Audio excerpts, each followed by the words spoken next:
না এই ছোলা বাংলা রেসিপি এখানে পেঁয়াজ টমেটো কাঁচা লঙ্কা দিলাম লঙ্কার পাউডার হলুদের পাউডার ধনের পাউডার জিরের পাউডার গোলমরিচের পাউডার तुम्हें क्या हुआ मुजम्मिल?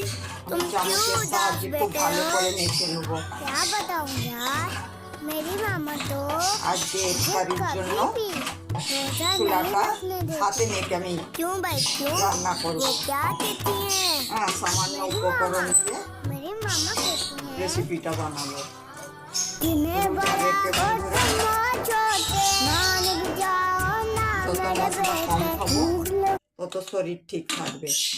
একটা সিটি পড়ে যাওয়ার পরে আপনাদেরকে দেখাবো।